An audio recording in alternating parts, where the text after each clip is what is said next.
Well, Cassie decided to release a statement. Now, we haven't heard from her at all. So she went on Instagram and posted this. She said, thank you to all.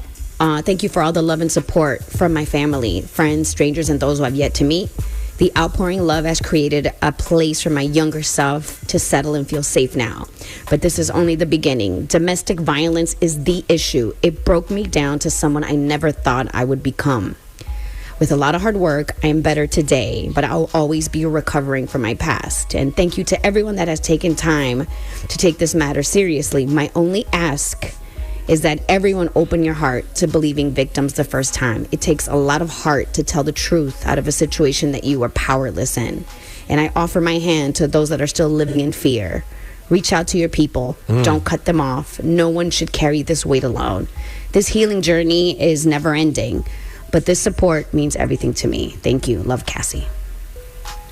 Wow. That's beautiful words. That's said, nice, man. beautiful words. And cool to hear from her. You know, she didn't owe anyone that. Yeah. She didn't owe anyone at all. That's super cool, man. Yeah. I wonder, is it the release of the video that prompted it now? For her to feel like it was okay to say something? Yeah. And I wonder if legally it changed anything, too. It may have. Right. Because it may have been that she couldn't talk about anything, but now that it came out unrelated to her, she can talk on it. Who knows? But well, she didn't really speak on anything specific with regard to the video or a case or Diddy or anything. So True. she didn't touch. It wouldn't have touched anything anyone. Yeah. It was more general. But and by the way, there is an update. Producer Griff had sent this to me.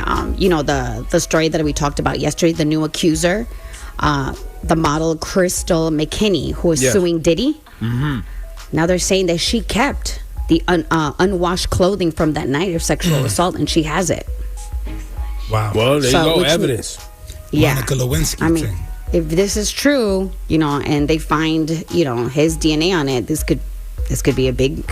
You know, I gotta say, man, you know, I still see a lot of people talking about, you know, why now, with regard to victims, sexual abuse victims, or even people who are living in domestic violence. We had a caller earlier in the week that was like, you know, why don't people just leave and this and that? And, you know, unless you've actually been in a scenario where someone wields more power than you in society, has more money than you, has more connections than you, I don't think that's something you can really speak on, man. Because especially if, you know, people have connections that could potentially make you unsafe or your family members unsafe. It's some real evil stuff out here, bro. And it's deep. It's deep.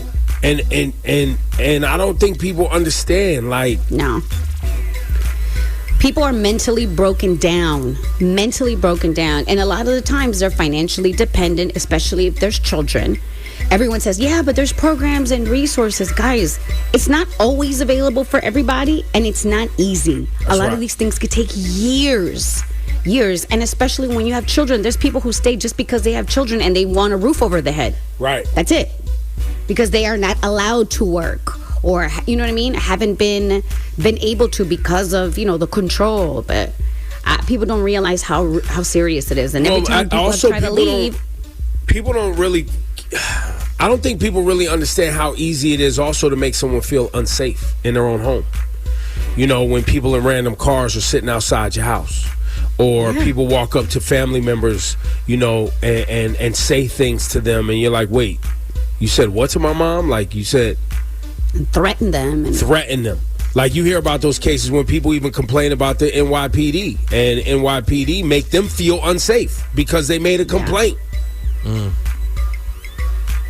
And that's even before you get to getting people to believe your allegation. Yeah, that's if they believe you. So, but I'm glad, you know, Cassie, like Rosenberg said, she didn't owe us anything, and I'm glad she at least feels comfortable enough to just speak out. And I just wish her well in her journey and healing, because this is not something that, you know, she's gonna live with this forever. And her children are going to see that too. So That's right. That's your flashing lights report.